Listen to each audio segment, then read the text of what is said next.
음,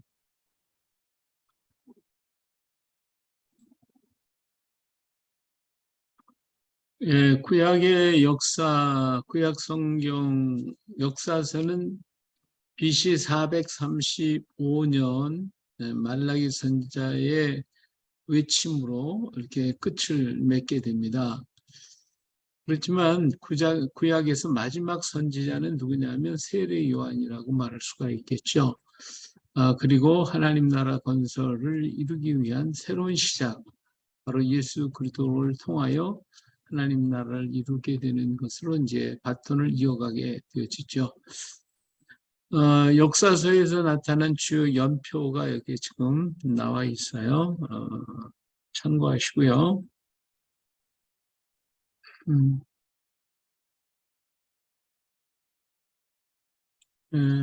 그래서 북쪽 이스라엘은 722년에 사마리아가 멸망을 하게 되고요. 호세아가의 예언이 끝을 맺게 되어집니다. 남조는 그 이어서 므낫세가 이어져 가면서 586년에 가서 이제 망하게 되죠. 예루살렘이 586년에 예루살렘이 함락을 당하게 됩니다. 그리고 에레미야가 585년에 이집트로 끌려가서 죽임을 당하게 되죠. 그리고 570년에 에스겔의 예언이 끝나게 되고요. 이후에 바벨론으로 이어져 가게 됩니다. 바벨론에서 그 다음에 고레스 왕으로, 그리고 538년에 1차 귀환이 시작되고 536년 성전 정초를 놓게 되죠. 그리고 학개선지 권고로 인해서 520년에 성전 착공을 하고 516년에 성전 헌당을 하게 됩니다. 이래서 586년에 예루살렘이 함락을 당해가 성전이 무너진 지 516년에 성전을 완성하고 보니까 딱 70년이 됐어요. 70년 만에 성전을 회복하게 되어집니다. 그리고 난 다음에 이제 이스라엘은 유대 나라, 이스라엘 전부 다 이제 연합이 되어버리고, 이스라엘이라는 이름보다는 이제 유다라고 하는 이름으로 남게 되죠. 그래서 로마 왕정, 로마의 위에 속에 되어져 버리게 되어집니다. 그 후에 이제 480년에 이제 그리스가 침공하게 되고, 에스더가 서게 되고, 니에미아가 이제 방문을 하게 되죠. 그리고 336년 알렉산더가 이제 등장을 하게 돼서 이제 페르시아 시대가 되어집니다. 그리고 로마의 한니발이 이탈리아를 공격하게 되고,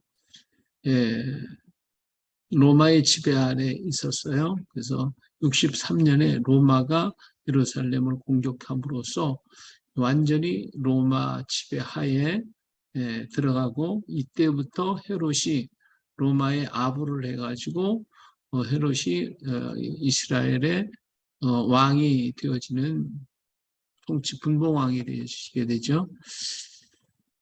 자, 그리고 난 다음에 신약시대로 들어가면서 BC 4년에 예수님께서 탄생하게 되었고요.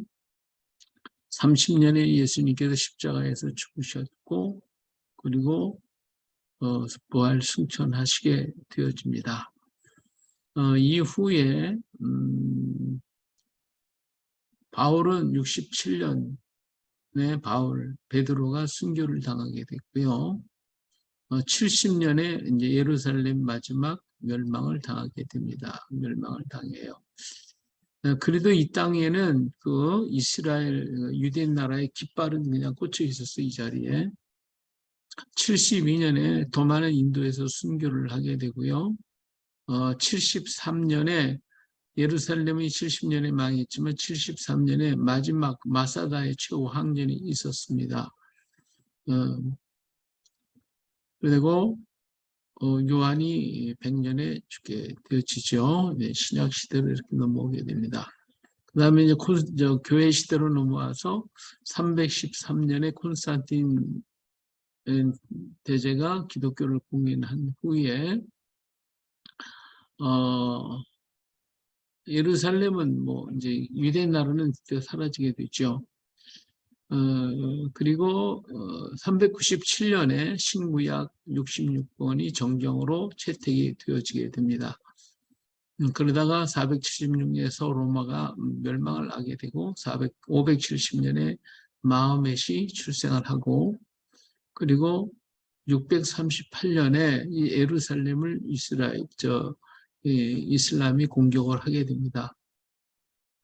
그리고 688년, 그러니까 이때까지 688년 이전까지는 그래도 그 자리가 예루살렘 성전터였다고 하는 표시가 있었는데 688년에 예루살렘이 완전히 멸망을 당하고 거기 그 자리에 오말 성전, 이슬람 성전이 세워지게 되어집니다. 이때부터 이스라엘 민족은 세계에 흩어진 디아스포라로서 광야 생활을 시작하게 되어지죠. 그러다가 1054년에 동서교회가 분열이 되어지고 십자군 전쟁이 일어나게 되어집니다. 1917년에 발포 선언이 있었고 영국 통치하에 가나안 땅이 있었어요. 그러다가 39년에서 45년째 2차 세계대전 때 유대인 대학살이 일어나게 되어집니다. 그리고 이를 계기로 해서 1948년 5월 14일 날 유다가 독립을 하게 되어지고요. 1967년 6.1 전쟁이 일어나고 78년에 이스라엘 이집트 평화협정을 맺기 시작해서 오늘까지 오고 있죠. 1989년부터 러시아 유대인들이 귀국을 시작해서 지금 알리아 운동이 일어나고 있는 중입니다.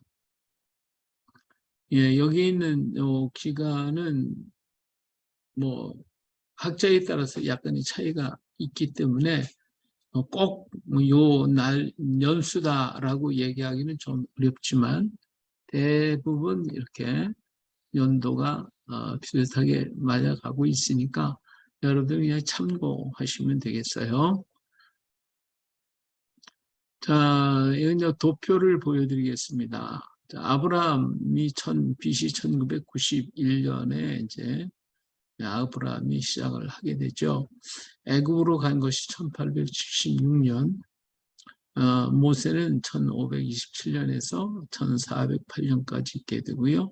그 뒤를 이어서 여호수아가 1500년에서 1390년을 들어가게 됩니다.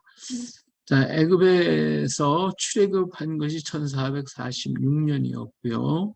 가나안에 입국한 것이 1405년, 그리고 사사시대가 1390년. 요 사이에 만들어진 책들이 이제 아브라함 때에는 이제 창세기 10장부터 50장까지 창세기가 만들어지고요. 그다음에 출애굽 시대에는 출애굽기, 민수기, 레위기, 신명기가 이 시대에 만들어지는 책들입니다. 그리고 이제 사사 시대를 거쳐가면서 여호수아기, 그리고 사사기, 룻기가 이제 만들어지게 되죠. 그리고 이제 사무엘이 태어난 마지막 사사 사무엘이 1103년에 시작이 돼서 사무엘 상하가 만들어지고 이때 만들어진 또 시편이 기록이 되어집니다. 그리고 다윗 왕의 시대로 넘어가서 이제 약 1000년 시대, 다윗이 1000년 시대에 이루어지게 되어지죠. 여기 이제 족보로 쓰는 이제 역대상 1장에서부터 9장, 마태복음 1장, 누가복음 3장의 족보가 여기에서 여기까지 이루어지고 또 역대상에서 10장부터 또 족보가 이어져 가는 것을 볼 수가 있습니다. 참고하시면 좋겠고요. 자, 출애굽은 1446년 모세 80세 되던 해에 시작이 되어집니다. 출애굽기에서 광야, 시내산, 율법, 성막, 레위기, 민수기, 신명기 이란 역사들이 나타나게 되고 1405년에 가나안에 들어가서 그리고 사사시대로 이어져 가죠. 요 이전에 이제 여호수아가 나타났고 여호수아가 죽은 다음에 본격적인 사사시대가 이루어집니다. 요 사사시대 안에서 이루어진 이야기가 하나가 룻기죠. 룻기가 요 사사시대 중간에 있었던 이야기입니다. 그리고 이제 사무엘 상하로 이어지면서 사울 왕이 나타나게 되고 이어서 다윗으로 이어져 가는 모습들이 1010년에 이루어지게 되어집니다.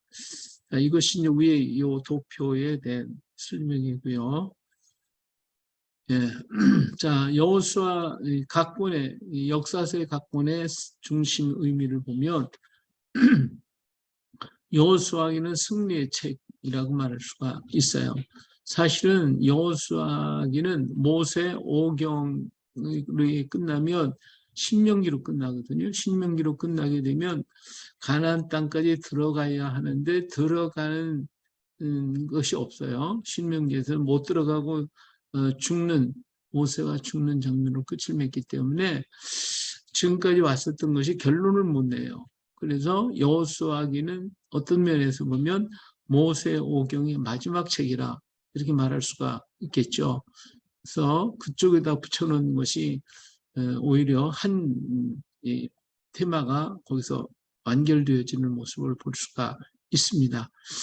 그리고 사사기는 이제 가나안 땅에 들어가 여호수아가 이제 땅을 정복하고 분배하고 그리고 자리를 정착을 하고 난 다음에 각각 사사시대가 이루어져가는 과정이 나오기 때문에 본격적인 역사서는 사사기 시대라고 말할 수가 있는데 우리는 성경 분류를 갖다가 여호수아로부터 시작을 했기 때문에 여호수아기 시작가 역사서의 첫 책이 되어지게 됩니다.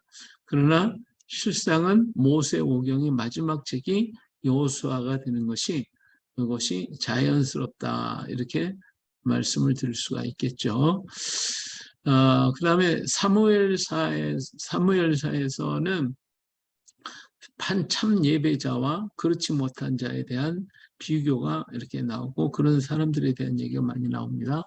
열왕기서에서는 열왕기상하 하나님이 이스라엘 북쪽 이스라엘과 남쪽 유다에 대한 지극한 사랑을 통하여 계속 역사하시는 선지자들을 보내시고 그리고 참으시고 인내하시고 하시는 그런 하나님의 사랑의 역사를 보게 된가 하면 역대기서에서는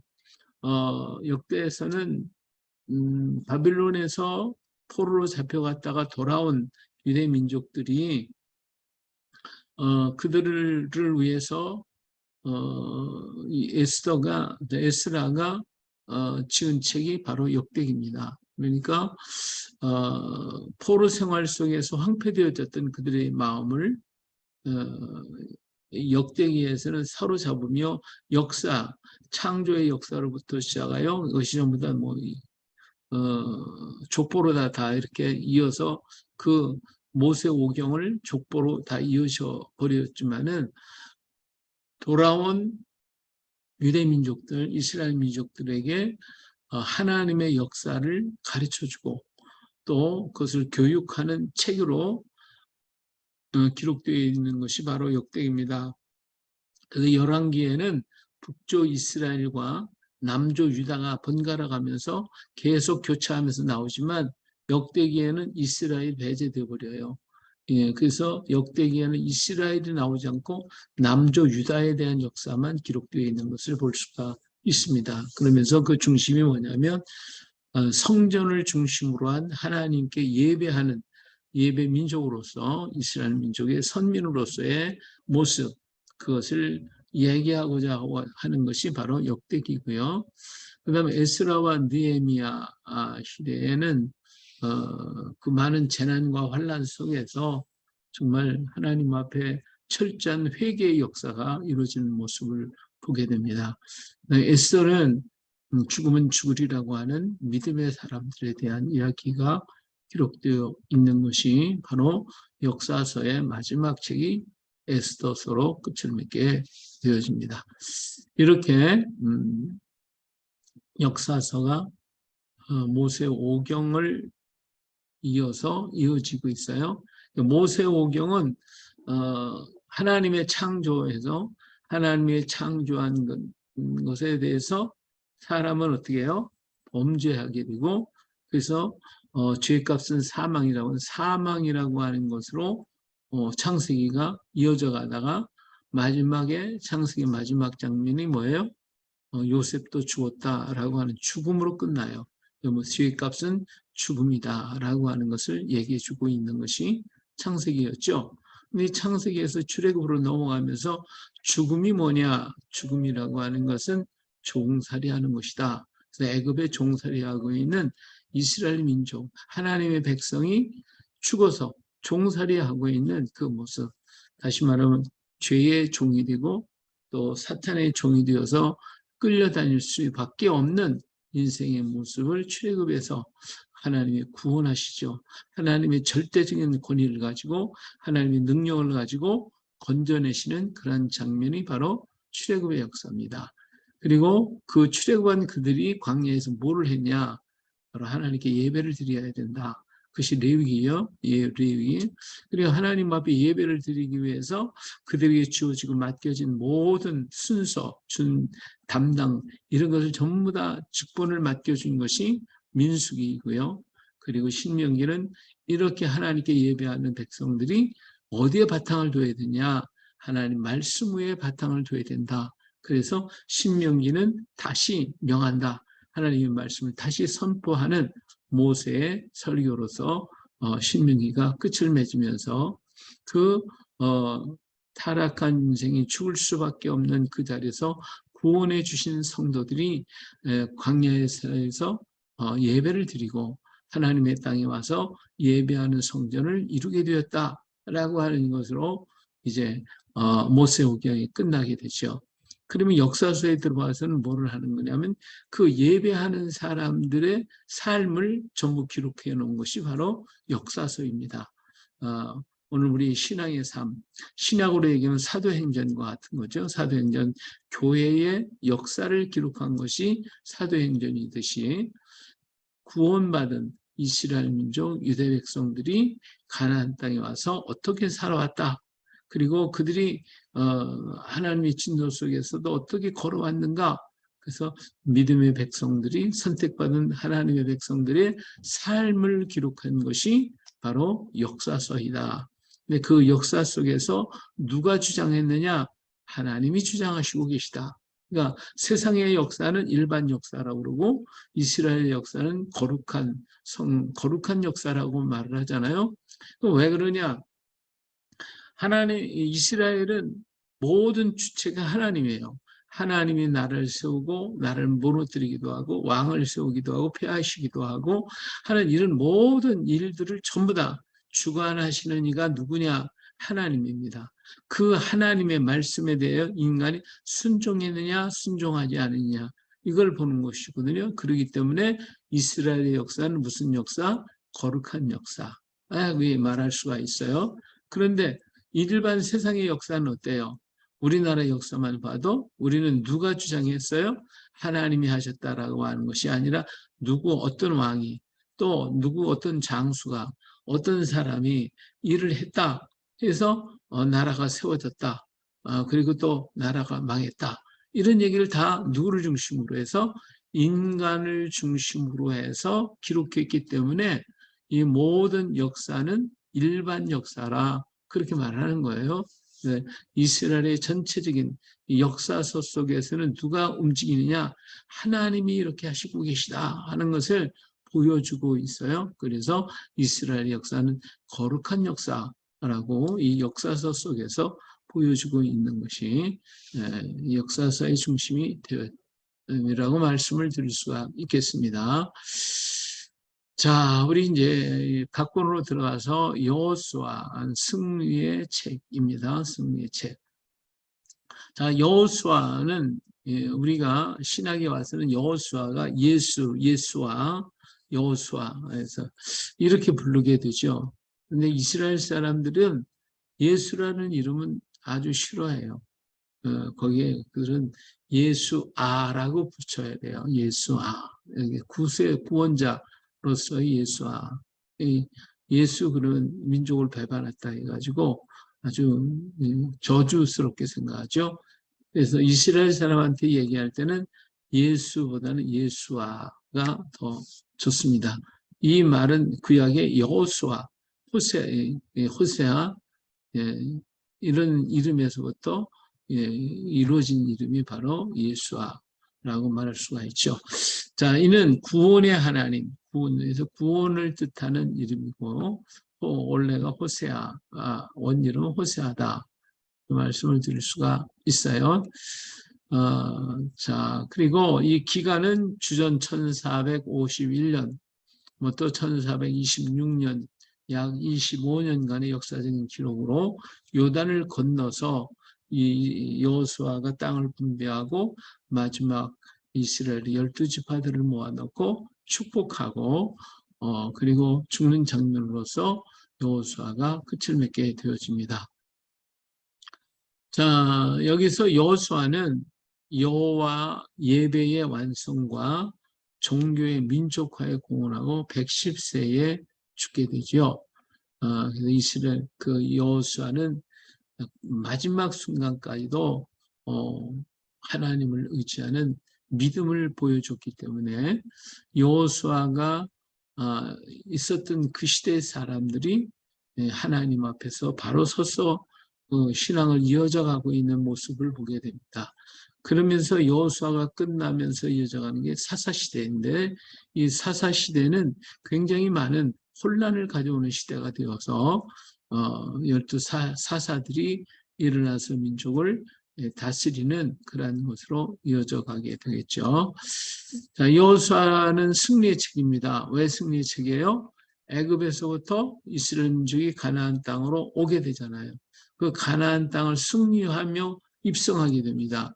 요단강을 건너갈 때에 건너가며 법궤를 앞장 세우고 그리고 첫 번째 만난 여리고성을 큰 함성을 외치면서 새로운 땅을 향해 들어가는 큰 울림과 외침으로 통하여 승리하고 있는 모습을 보게 됩니다. 그래서 여호수아는 승리의 책이 되어지고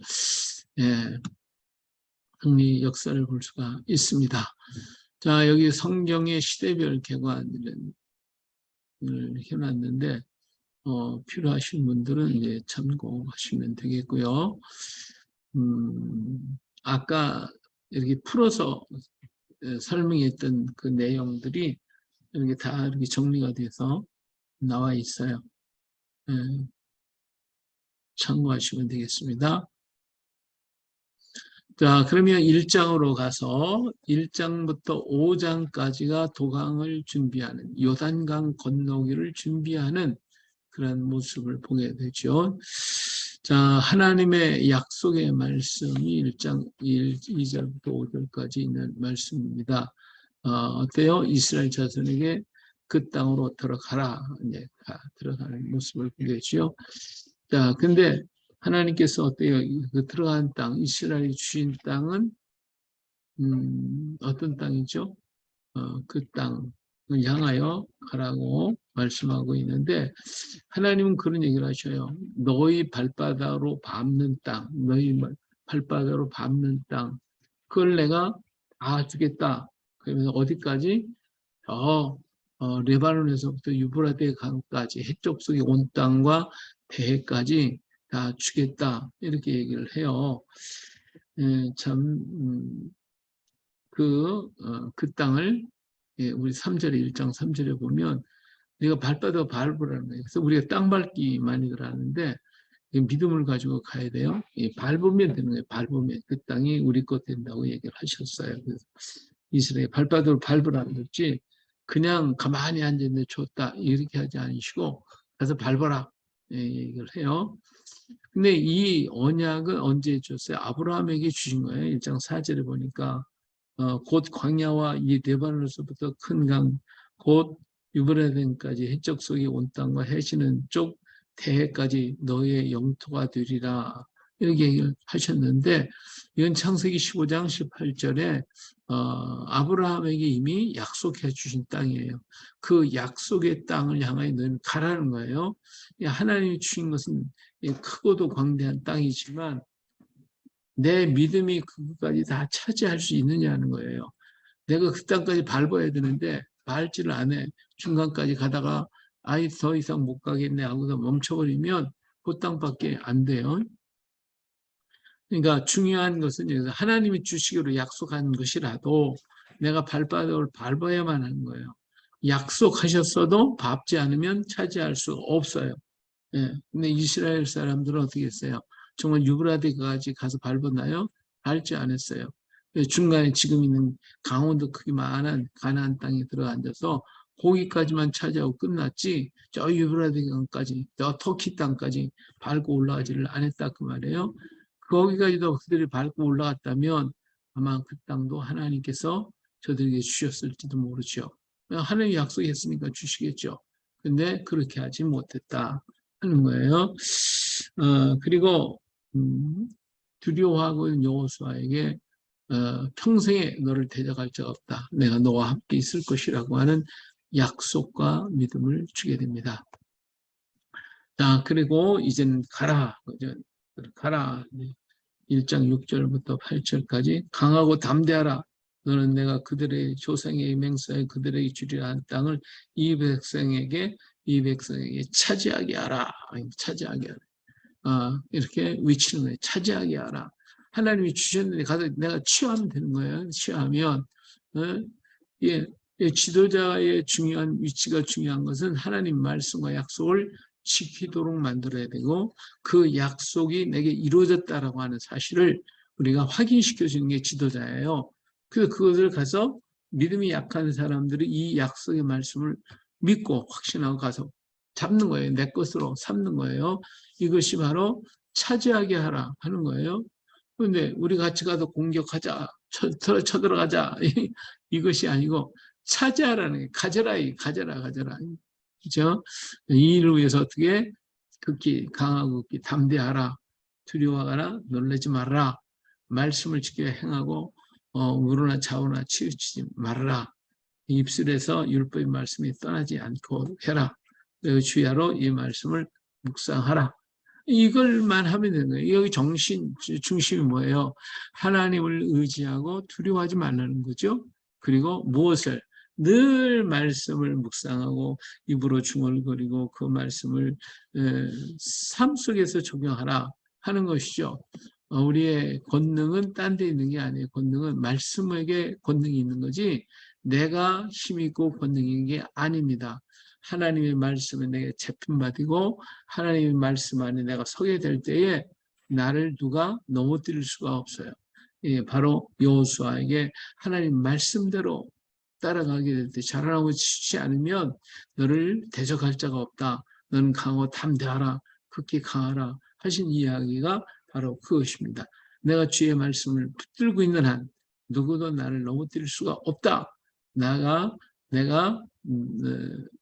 흔들리거나 어떤 대적 앞에서도 내가 넘어질 수가 없으니까 강하고 담대한 자가 되라고 우리 주님께서 우리에게 계속해서 말씀해 주고 있습니다. 자, 8절로 넘어가게 되면 그렇죠?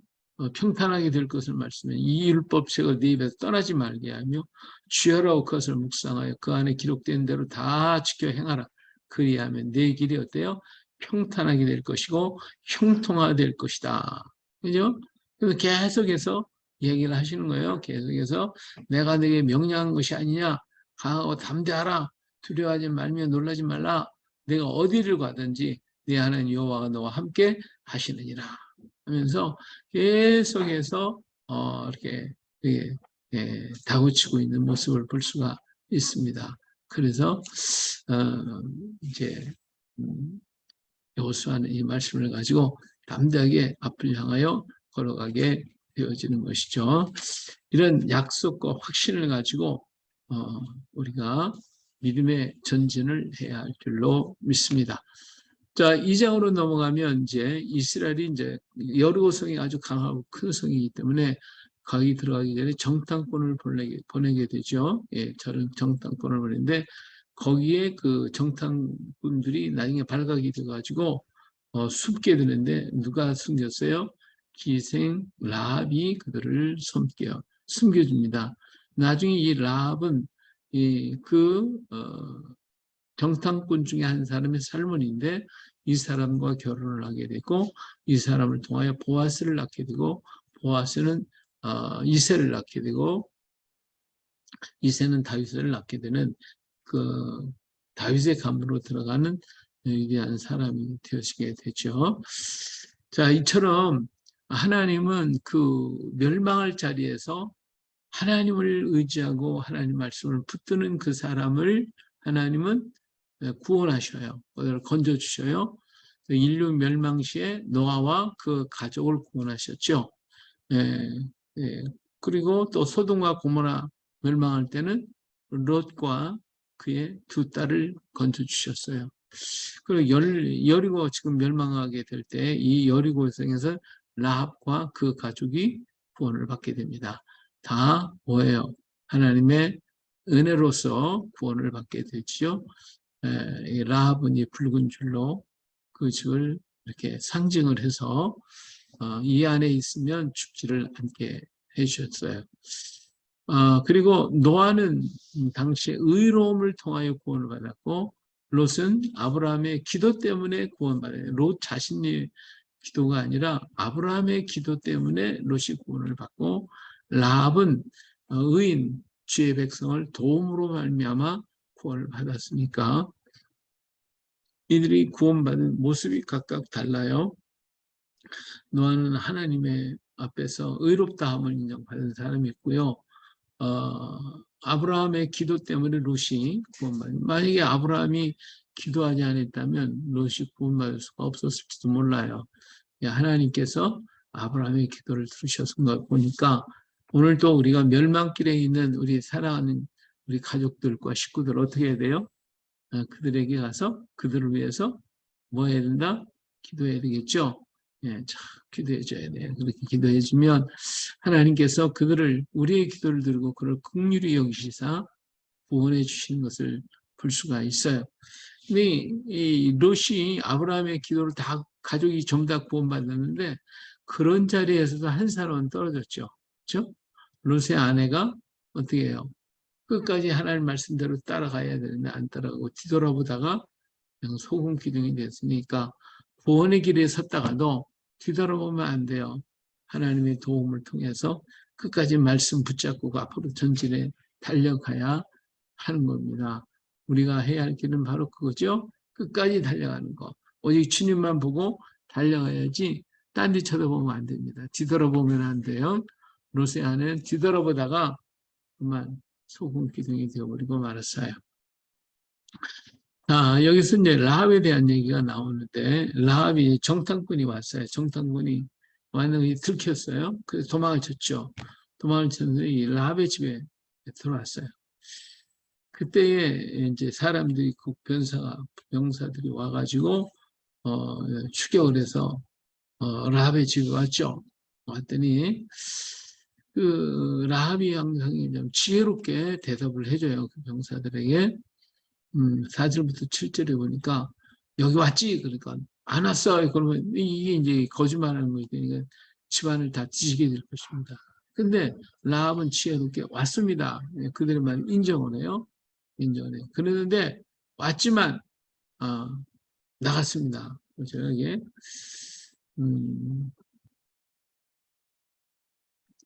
자, 여기 2절에 가서 보니까 그런 얘기가 있어요. 어떤 사람이 여리고 왕에게 말하는데 벌써 이 밤에 이스라엘 자손 중 몇 사람이 이 땅에 정탐하러 이리로 들어왔습니다. 그렇죠? 그것을 이 사람들이 얘기를 했는데 누구네 집에 간다 아니냐? 얘기는 여리고 왕이 라합에게 사람을 보내어 이르되 내게로 와서 내 집에 들어간 그 사람을 끌어내라. 그들은 온 땅을 정탐하러 왔느니라 알고 있는 거예요. 라합의 집으로 갔다는 것이 보고가 들어갔고 군사들을 보내서 그 집에 정탐하게 되어지죠. 여기에서 아니요 안 왔어요. 그러면 이건 거짓말이 되니까 그러면 더 큰 문제가 오게 되는 거예요. 인정을 했어요. 그런데 뭐라고 그랬어요? 어, 예, 그 사람들이 내게 왔었으나 사제를 보니까 그들이 어디서 왔는지 나는 모른다. 하여튼 우리 집에 어떤 사람이 왔는데 나는 몰라. 근데 그 사람들이 어두워 성문을 닫을 때쯤 되어서 나갔다. 어디로 갔는지 내가 알지 못하니 급히 따라가라. 그래야면 그들을 따라잡으리라 하였으나. 그렇죠? 그러니까 왔다. 그런데 난 그들이 누군지도 몰라고 그러는데 성문이 닫힐 때 무렵에 나갔다. 빨리 따라가 봐라. 이렇게 지혜롭게 얘기를 하게 됩니다. 그래서 이러한 지혜를 통해서 라합은 구원을 받게 되죠. 이 가게가 구원을 받게 됩니다. 자, 여기서 보니까 이렇게 할 수 있었던 이유가 뭐냐면 이 라합은 그동안 하나님이 하신 그 일들을 전부 다 알고 있었어요. 예, 9절에 가서 보니까 8절부터 9절에 보니까 이런 말씀이 있어요. 라합이 이제 그 정탐꾼들에게 와서 얘기하죠. 여호와께서 이 땅을 너에게 주신 줄을 내가 아노라. 우리가 너희를 심히 두려워하고 이 땅 주민들이 다 너희 앞에서 간단히 농나니 이는 너희가 애굽에서 나올 때에 여호와께서 너희 앞에서 홍해 물을 마르게 하신 일과 너희가 요단 저쪽에 있는 아무리 사람의 두왕 시온과 옥에게 행한 일 곧 그들을 절면시킨 일을 우리가 들었음이니라. 그렇죠? 그러니까 지금까지 한 사건에 대해서 이 사건이 여리고성에 있는 사람들이 다 들었어요. 다 알고 있어요. 그래서 그들은 두려워해요. 예? 이스라엘이 들어온다는 걸 알고 있고 두려워했어요. 그러나 그 사람들이 전부 다 믿었느냐? 다 알아요. 들었어요. 그래도 그 말을 듣고 내가 과연 어떻게 살아야 할 것인가, 어떻게 해야 할 것인가 라고 하는 것에 대해서 생각하지 않고 그냥 아는 걸로 그쳤어요. 그 결과가 어떻게 해요? 여러성 있는 사람은 다 죽어요. 그렇지만 이 라합은 들었어요. 그리고 내가 어떻게 하면 살 것인가. 그래서 이 정탐꾼을 숨겨주고 그리고 그의 약속을 받게 되어지죠. 이게 하나님의 말씀을 우리가 아는 것만 가지고는 안 된다 그 말에 하나님의 말씀을 들었고 하나님의 말씀을 알았다면 그 말씀을 어떻게 이루어야 할 것인가 어떻게 행할 것인가 라고 하는 것을 우리가 질문을 던지고 거기에 대해서 행하려고 하는 의지가 있을 때에 그 말씀이 나에게 능력이 되어지는 것이지 알긴 알아 다 알아 그렇지만 하지 않으면 무슨 소용이 있겠냐 그거예요. 그래서 우리는 말씀을 듣는 자가 아니라 말씀을 뭐하는 자, 행하는 자가 되어야 된다. 크든 작든 간에 그 일을 행할 수 있을 때 역사는 일어나게 되는 것입니다. 이 라합이 말한 그대로 여리고성에 있는 사람은 다 들어와. 알 수 있잖아요. 여기 보니까 11절에 우리가 듣자 곧 마음이 녹았고 너희로 말미암아 사람이 정신을 잃었나니 너희 하나님 여호와는 위로는 하늘에서도 아래로는 땅에서도 하나님이시니라. 그러므로 이제 청하노니 내가 너희를 선대하였은즉 너희도 내 아버지의 집을 선대하도록 여호와로 내게 맹세하고 내게 증표를 내라. 이렇게 얘기잖아요. 그러니까 이처럼 그런 것을 듣고 어떻게 하면 내가 살 것인가 하는 것에 대해서 생각을 하고 그 일을 이루기 위해서 이 하나님의 사람을 붙드는 모습을 볼 수가 있습니다. 우리가 하나님의 말씀을 들었으면 그 말씀을 꼭 붙들고 걸어가는 이것이 진정한 신앙의 사람이지 오늘 뭐 교회도 많이 다니고 있지만 그 말씀을 과연 붙잡는 사람이 얼마나 되느냐 그죠? 말씀을 붙드는 사람이 별로 많지 않다. 그냥 와서 오늘 강의 잘 들었습니다. 강의 값으로 헌금하겠습니다. 그러고 가는 사람들이 얼마나 많냐 그 말이에요. 예, 그것이 아니라 또 뭐 말씀은 들어요. 아멘 아멘 하고 막 열심히 들었어. 근데 그렇게 막 큰 소리를 아멘 했던 사람이 교회 문 나가면서 다 잊어버려. 무슨 말 했는지 몰라. 당신 어떤 데서 아멘 했어요? 몰라요. 그냥 듣고 좋으니까 그냥 아멘 했어요. 습관적으로 하는 그런 경우도 없지 않아 있다. 예, 겉으로 볼 때는 굉장히 믿음의 사람 같은데 삶을 보면 말씀이 없고 믿음이 없는 경우도 굉장히 많습니다. 그것이 아니라 진정한 믿음의 사람이 되어야 돼요. 여러분 사람 안 들었습니까? 들었잖아요. 다 들고 몰라요? 알잖아요. 하나님이 이스라엘을 돕고 있다는 거 알잖아요. 그러면 박차고 나가서 하나님께로 막 달려가야지. 그러면 살 건데 아무도 달려간 사람 없어요. 예. 이 라합은 자기의 죽음을 무릅쓰고 이 정탐꾼을 도왔기 때문에 그는 살 수가 있었습니다. 그의 집에 붉은 줄을 맸죠. 붉은 피가 묻어 있는 집, 붉은 줄, 그 줄을 잡으면 돼. 예수님의 보혈, 예수님의 십자가 붙드는 사람 본받게 되어집니다. 할렐루야. 자, 우리 성경에 보면 이 지혜로운 사람들이 나와요. 이제 근데 예, 출애굽기에 보면 시브리 산파 시브라와 부하가 아니 지혜로운 사람이에요. 바로 왕이 아들 나면 다 죽여라. 그러니까 아니 산파이기 때문에 어쩔 수 없이 애기 낳는 가야죠. 아들은 죽여야 되죠. 근데 안 죽였거든요. 하나님을 두려워하기 때문에 안 죽여요. 왕이 불렀어요. 야, 너 왜 안 죽였냐? 아, 말도 마십시오. 애굽 사람들은 우리가 가야 뭐지 약하니까 몸이 약하니까 우리가 가서 받아줘야 되지만 이스라엘 여자들은요 건강하고 강해가지고요 우리가 가기 전에 벌써 쑥쑥 다 났어요. 다 났어요. 이렇게 했단 말이에요. 그러니까 이 사람들이 하나님을 경외했기 때문에 그렇단 말이에요. 하나님을 경외했기 때문에 그래서 비록 왕의 명령에도 사람을 두려워하지 않고 하나님을 두려워해서 그 말씀을 지키기 위해서 애를 썼던 그들의 모습을 보게 돼요. 자, 이외에도 다니엘의 세 친구, 엘리야, 스데반 수없이 많은 사람들이 우리 앞에 있었어요. 이들은 시브리 산파와 같이 지혜롭게 말씀을 붙들고 걸어갔던 사람들을 지혜 있는 사람을 볼 수가 있죠. 자, 세 번째로 3장으로 간다면 이제 요단을 건너가게 되었습니다. 요단강을 건너요. 이 요단강은 믿음으로 건너가는 곳이에요. 홍해바다는 어떻게 했어요? 이미 밤새도록 하나님이 동풍을 불어서 갈라놓았어요.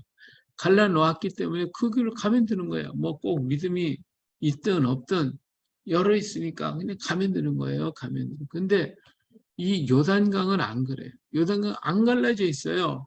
갈라진 곳으로 가라는 것이 아니라 어떻게 했어요? 여호수아가 언약궤를 맨 제사장들 보고 제사장의 발이 요단에 들어가야 된다는 거예요. 그래서 그냥 제사장들을 앞세우고 법궤를 들고 메고 그리고는 무조건 가는 거지 뭐 무조건 들어가는 거예요. 이건 참 못만 짓이잖아요. 무섭는데 저 물이 위에 꽉 찬 요단강을 향하여 법궤를 메고 들어가라 들어가라. 아직 안 갈라졌는데 이 홍해 할 때는 전혀 달라요. 없는 곳을 향해 가는 거예요. 이렇게 이 강은 믿음으로 건너가는 땅이에요. 다시 말하면 요단강은 우리 인생 마치고 하나님의 나라에 갈 때에 우리가 그러잖아요. 요단강 건너가 만나리. 요단은 건너가야 되는데 이 죽음의 강을 건너가야 되는데 이 강을 건너가는 유일한 길은 뭐냐? 믿음밖에 없다. 믿는 자가 간다. 믿는 자 주는 그리스도시요 살아계신 하나님의 아들입니다. 내가 믿나이다. 이 믿음을 가지고 신앙을 고백한 자만이 어때요? 요단을 건너서 가나안 땅에 들어간단 말이에요. 하나님의 나라에 들어갈 수가 있단 말이에요. 그래서 이 땅은 믿음으로 가는 땅이다. 믿음으로 건너가는 땅이다. 하는 거예요. 요단은 무엇으로? 믿음으로 건너가는. 아이고 옆에 집에서 또 그냥 봉사가 시작했는데. 건너가자마자 거기 이제 길갈 땅이 이르죠. 이제 길갈은 애굽의 수치가 물러간 곳이다. 그래서 길갈이라는 땅을 세우게 됐죠. 자, 요단을 건너며 언약궤를 앞세웠고 제사장의 발이 요단에 들어가야 했어요. 홍해 바다는 바다가 가르고 난 후에 갔어요. 이는 죽음을 말하고 있으니 예수 그리스도의 십자가의 사건이 우리가 죽어야 젖과 꿀이 흐르는 땅으로 들어갈 수가 있습니다. 십자가를 통하지 않고는 가나안 땅에 갈 수가 없습니다.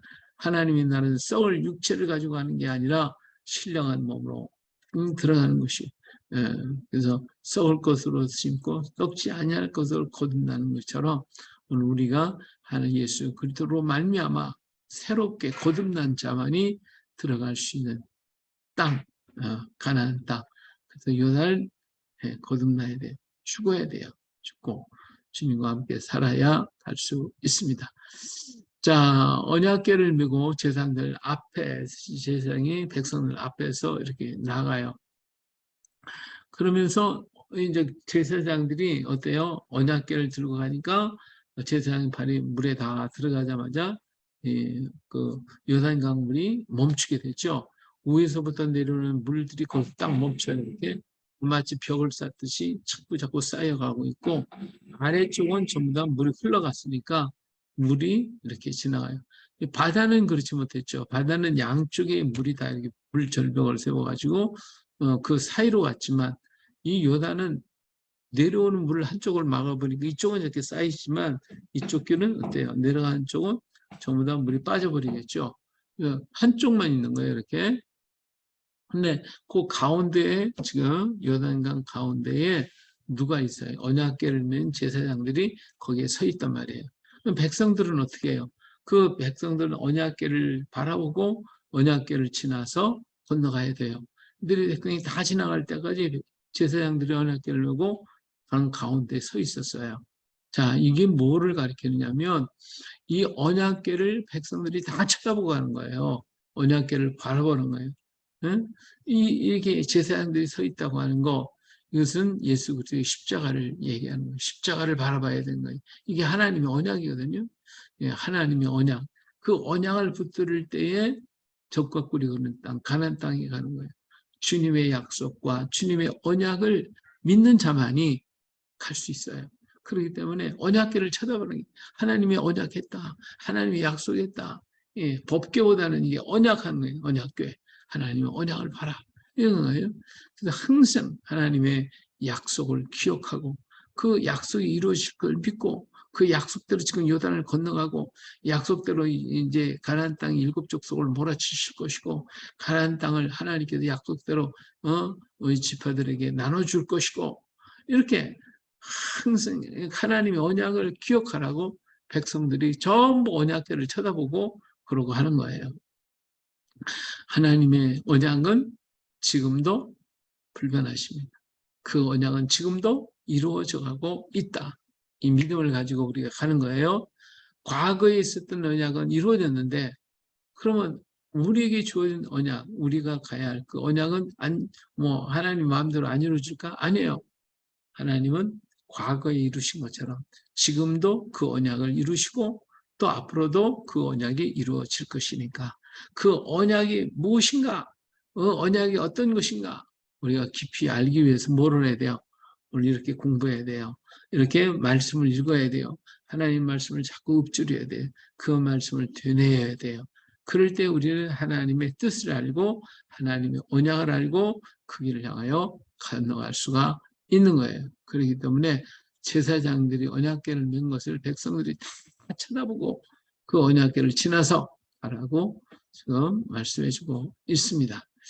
자, 그다음 언약 앞에 모든 걸 이루었지. 언약을 전하기 12. 그래서 이번 마지막으로 이제 다 건너가고 난 다음에 언약으로 말미암아 하나님의 약속대로 우리 요단을 건넜고 하나님의 언약이 또 이루어진다고 하는 것을 표현하기 위해서 그래서 그 언약궤 밑에 있는 돌들을 하나씩 주워왔어요. 12개의 돌을 가져왔어요. 12개의 돌을 가지고 요단강 건너편에다가 쌓아서 12개의 돌을 쌓아놓고 그걸 쳐다볼 때마다 뭐요? 하나님의 언약을 기억하고 하나님의 언약은 반드시 이룰 것이다. 여기는 7족속을 다 몰아치실 것이고 우리가 밟는 땅을 하나님이 주실 것이고 하나님의 약속은 앞으로도 계속 이루어질 것이다. 라고 하는 이 믿음을 가지고 그 돌을 쳐다볼 때마다 하라는 거예요. 마찬가지로 그 돌을 이스라엘 사람들이 쳐다보고 하나님의 언약을 기억한 것처럼 오늘 우리는 뭘 쳐다봐야 돼요? 바로 성경이에요. 하나님 말씀이 약속이 여기 기록되어 있잖아요. 이 하나님의 말씀을 늘 바라보고 늘 읽고 감사하고 묵상할 때에 하나님 반드시 이루신, 여기 있는 약속대로 이루신 하나님 반드시 오신다. 우리 주님 다시 재림하신다. 이 약속을 우리가 붙들고 가야 되는 거예요. 응? 그래서 이스라엘들이 언약궤를 바라보듯이 오늘 우리는 주의 말씀을 바라보고 하나님의 나를 바라봐야 돼요. 자, 우리 하나님은 언약의 하나님이셨죠. 노아 때에 언약을 하셨어요. 노아와 언약을 맺으신데 그 언약한 대로 뭐 노아가 뭐 동물 잡으러 다녔겠어요? 하나님께서 동물들 한 쌍씩 또 7쌍씩 다 보내서 그래서 방주 안에 들어갈 수 있도록 다 만들어 주셨잖아요. 그러니까 하나님의 언약을 하나님이 이루신다. 또 하나님의 언약을 했어요. 하늘의 별과 같이 땅의 모래와 같이 내 자손이 번성하게 될 것이 내가 축복하는 곳에 축복이 있다고 하는 그 하나님의 언약을 이루셨는데 그 언약이 지금도 이루어져 가고 있잖아요. 또 하나님 이스라엘 백성과 언약을 했어요. 아브라함과 이삭과 야곱의 언약을 하시고 이스라엘 구원하시며 언약을 하셨어요. 그 언약 지금도 영원토록 잊지 않고 이스라엘 민족을 선민이라 역사하고 계시는 것을 우리가 또 볼 수가 있어요. 또 우리 앞으로도 언약을 하나님은 기억하실 것입니다. 그래서 그 언약대로 구원하시고 건져 주실 것입니다. 이스라엘과 하나님은 이사야서 59장 21절에 그러니까 이스라엘과 영원한 언약을 하셨고 레위 사람과 언약을 했고 이방인을 구원하시겠다고 언약을 했고 성도는 제사를 지낼 때 하나님의 언약을 얻게 되었습니다.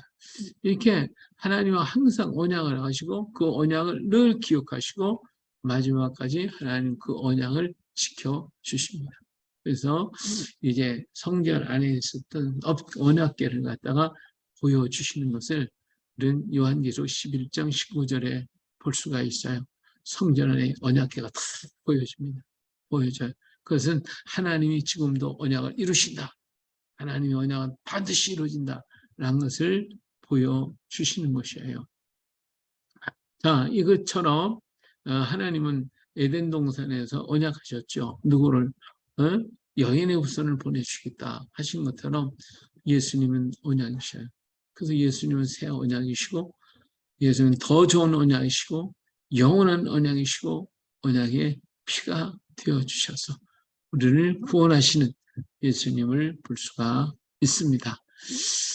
자, 이제는 그들이 이제 건너갔죠. 건너가서 길갈 땅에 와서 그들이 뭐를 했죠?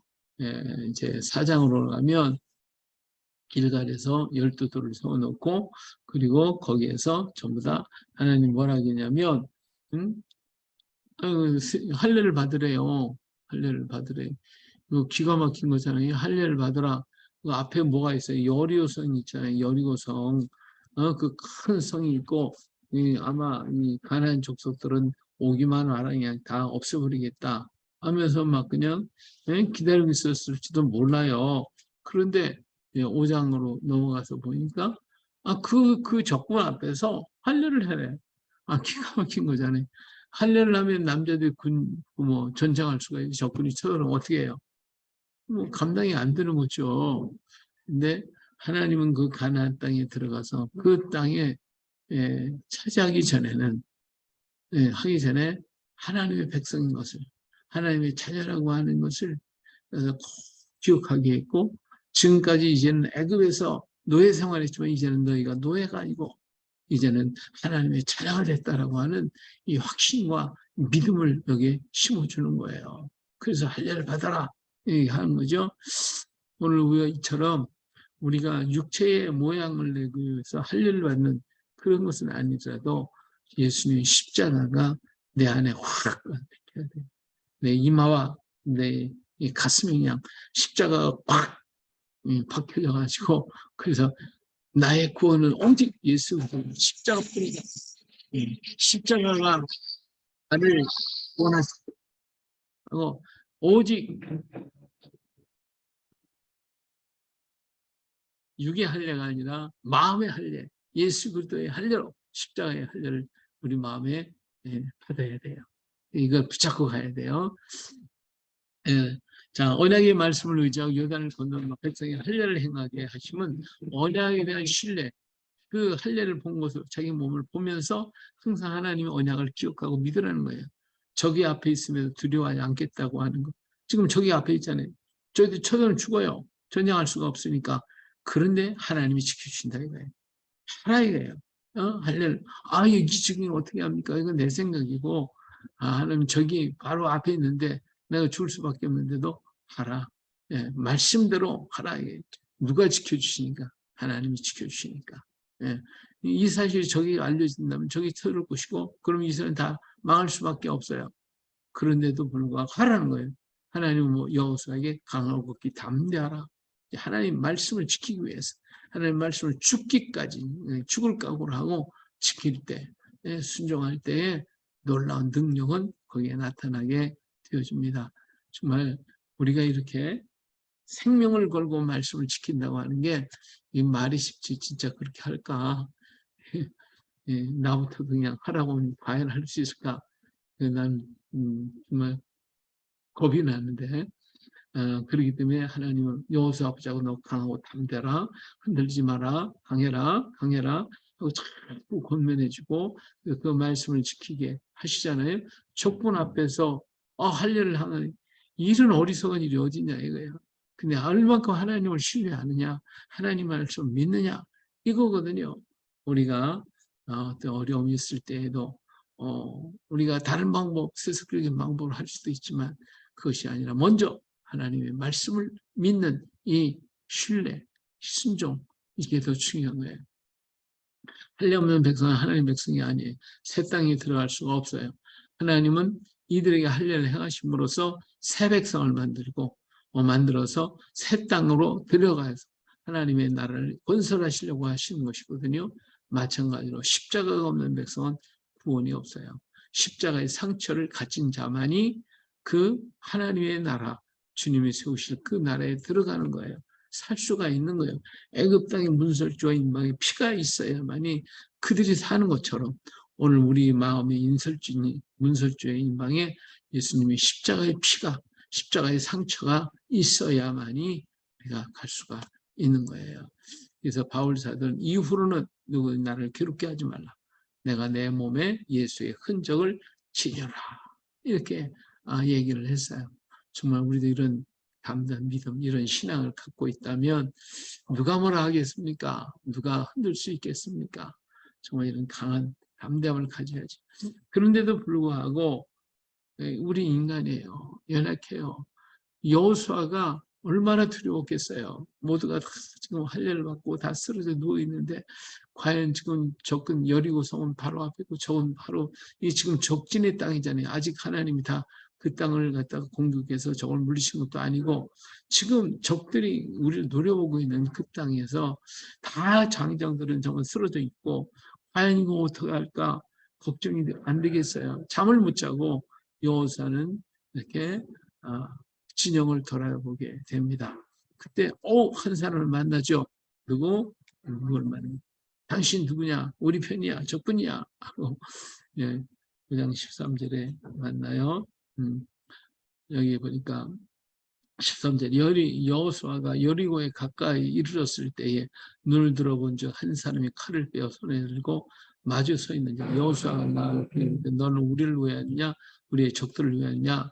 너는 적이냐? 우리 편이냐? 하고 지금 여리고 성이 바로 앞에 있잖아요. 여리고 군사들이 언제 올지도 모르는 그런 상황이란 말이에요. 그걸 정탐하기 위해 다 쓰러져 있으니까 여호수아가 가서 정탐하는 거예요. 돌아보고 있는데 한 사람이 막 건장한 사람이 승한테 깜짝 놀래가 너 누구야? 우리 편이야? 아니면 적이야? 이렇게 얘기를 하는 거죠. 그랬더니 뭐라 그래요? 그가 아니라 나는 여호와의 군대 장관으로 지금 왔다. 그러면서 그러자 여호수아가 깜짝 놀랄 그 앞에 엎드리죠. 그랬더니 네 28에 신을 벗어라. 하죠? 신을 벗는다는 것은 노예라는 상징이에요. 나는 하나님께 온전히 절대적인 복종과 헌신 그밖에 없습니다. 라고 하는 얘기를 하게 되죠. 예, 이스라엘이 할례를 받는 동안 하나님은 당신의 군대 장관을 보내서 지켜주시고 계신 것을 여호수아가 보게 되는 거예요. 여호수아를 알려주시는 거지. 안 알려주실 수도 있어요. 그러나 알려줘. 왜? 여호수아도 지금 불안한 거예요. 지금 아무리 지금 하나님 말씀대로 하고 있지만 그 인간이 아닙니까? 우리 똑같은 인간이에요. 얼마나 불안하겠어요. 그러니까 적군이 워낙 여리고성 가까이 지금 가서 보고 정탐하고 있는 거잖아요. 근데 이게 한 사람이 나타났으니까 얼마나 놀랐겠어요. 근데 거기에서 정말 하나님의 군대 장관을 보내서 우리를 지켜주시고 계시는구나 하는 것을 깨닫게 됐죠. 하나님이 명령하실 때 이미 하나님은 완벽하게 일하시고 계신 하나님을 볼 수가 있어요. 하나님이 무조건 하라고만 해놓고 난 몰라. 뭐 이게 아니라 하나님 완벽하게 다 준비 다 해놓으시고 적이 들어오지 없도록 응? 우리의 어려움을 당하지 않도록 준비해 놓으시고 그리고 그 일을 하시는 것을 볼 수 있어요. 아브라함에게 이삭 바쳐라 해놓고서 어떻게 했어요? 미리 옆에다가 양 한 마리를 딱 준비했잖아요. 자, 그 양이 어떻게 했다고 했어요? 가시덤불 속에 갇혔다. 가시덤불에 뿔이 걸렸다고 그랬는데 이 하나님 앞에 제사하는 게 이 양이 뿔이 거기 있어 가만히 있었겠어요. 막 몸부림을 치고 하다 보면 여기저기 상처가 났을 건데 그렇지 않잖아요. 하나님이요 양을 보면 너희 가만히 있어. 여기서 머리 박아. 이 가시에 보면 머리 콱 박고 가만히 있어. 아니 몸부림을 칠 수가 없잖아요. 가만히 있어. 가만히 있는 거지 뭐. 그래서 온전한 몹으로 있을 때 하나님 앞에 제사를 드릴 수 있는 제물이 되도록 그렇게 하라고 하신 거예요. 그러니까 하나님은 다 준비해 놓고 계시는 거예요. 우리에게 명령할 때 이렇게 하라 할 때에는 그 앞에 벌써 앞서가셔서 다 준비해 놓으시고 할례 받아라 다 쓰러져. 근데 하나님 와서 군대 장관 탁 포위하고 지켜서 완전하게 만들어 놓으시고 이렇게 우리 하나님은 우리에게 어떤 명령을 하실 때 이미 그 일을 다 준비해 놓고 하라 하시는 거예요. 불가능한 것 같아요. 나는 감당이 안 돼. 그런데 하나님 이미 어땠다? 준비해 놓고 계시다. 그 준비해 놓은 것을 향하여 나는 뭐만 하면 돼요? 가기만 하면 되는 거예요. 가기만. 이게 순종이 제사보다 나은 거예요. 순종하는 거예요. 그냥 따라가는 거예요. 근데 우리 앞에는 그것이 두려움이 돼요. 죽음이 있는 것 같고 어떤 문제가 있고 어떤 어려움이 있고 해결할 수 없는 문제가 있고 그것이 내 앞에 있거든요. 근데 이미 하나님은 다 해결해 놓으시고 계시다. 내가 보이지 않고 만지지 않고 들려지지 않더라도 이미 하나님은 준비해 놓고 계시다. 할렐루야. 이 믿음을 가지고 가는 거예요. 에베네셀의 하나님이시죠. 자, 이제 그래서 이제 여호수아가 마음을 더 강하게 담대하게 가질 수 있고 안전하게 백성들을 보호할 수 있게 되는 모습을 보게 되죠. 그래서 여호수아의 마음이 안정을 갖게 만들어 주셨어요. 자, 그다음에 이제 두 번째 단계로 나와서 이제 6장에서 12장까지는 가나안 땅 정복하는 장면이 나옵니다. 자, 6장에서 제일 먼저 어디를 정복합니까? 여리고성을 점령하죠. 여리고성. 여리고성 보니까 2절에 6장 2절에 보니까 여호와께서 여호수아에게 이르시되 보라 내가 여리고와 그 왕과 용사들을 내 손에 넘겨 주었으니 그랬어요. 예. 근데 넘겨 줬는데 하나님이 어떻게 하라고 했어요? 여기 보니까 그랬어요. 너희 모든 군사는 그 성을 둘러 성 주위를 매일 한 번씩 돌되 엿새 동안을 그리하라. 제사장이 제상 7은 7 양각 나팔을 잡고 언약궤 앞에서 나아갈 것이요 7째 날에는 그 성을 7번 돌며 그 제사장들은 나팔을 불 것이며 제사장들이 양각 나팔을 길게 불어 그 소리 나팔 소리가 너에게 들릴 때에는 백성은 다 큰 소리를 외쳐 부를 것이니라. 그리하면 그 성벽이 무너져 내리리니 백성은 각기 앞으로 올라갈지니라 하시니라. 네. 그렇죠? 자, 여리고 성을 공격해 들어가는데 이 성을 공격하는 방법은 다른 게 없어요. 말씀대로 하라는 거예요. 말씀대로. 믿음의 확신으로 정복한 성이 바로 여리고 성이에요. 하나님 어떻게 성줄 매가 한 바퀴 돌래요. 이게 참 기가 막힌 거잖아요. 전쟁해야지. 활을 쏘고 창을 들고 막 공격하고 성 올라가고 성벽 헐고 막 그랬는데 그게 아니라 하나님 뭐 하셔요? 매일같이 한 바퀴만 돌으래. 한 바퀴 돌고. 그래서 이것은 하나님 말씀대로 그 말씀을 믿고 순종하는 거예요. 순종으로 걸어가야지 내 생각으로 가는 게 아니에요.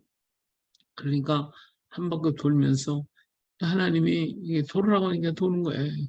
그래서 옳다고 하나님 말씀, 성주의를 도는 것이 옳다고 믿는 확신, 그리고 그것이 하나님 계획대로 하고 있다는 확신, 그리고 하나님이 일하신다고 한 확신, 그 확신, 이 확신을 가지고 우리는 가야 되는 거예요.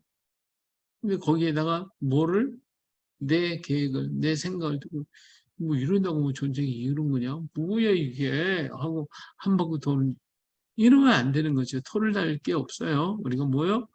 돌아면 도는 거지. 예, 돌면 돌아요. 돌아요.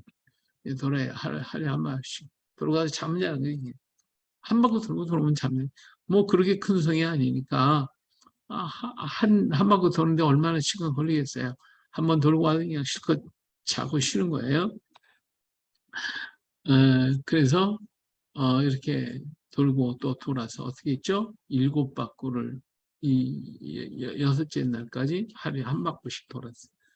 이렇게 한 바퀴씩 돌 때 여리고 성 안에 있는 사람들이 얼마나 불안했겠어요. 저놈들은요 잠을 못 자는 거예요. 이 사람들은 와서 한 바퀴 돌고 난 다음에 할 일 없잖아요. 이제 한 바퀴 돌아야 있어. 와서 잠자는 거지 뭐 푹 쉬는 거지. 그렇지만 여리고성에 있는 사람은 저들이 언제 쳐들어오려고 저렇게 하지? 그러고 그 다음에는 한 바퀴 또 도는 거예요. 가만히 있는 게 아니라 그러니까 군인들이 또 긴장하는 거지. 언제 쳐들어오려나. 그러고 있으는 거는 또 가서 쉬는 거고요. 그 다음에 또 해. 이렇게 7번, 6일 동안을 돌으니까 저 성 안에 있는 사람은 지칠 대로 다 지쳤고 지금 아주 그냥 정신이 하나도 없었을 거예요. 그런데 7째 날 7바퀴를 돌, 그러니까 막 난리가 났죠.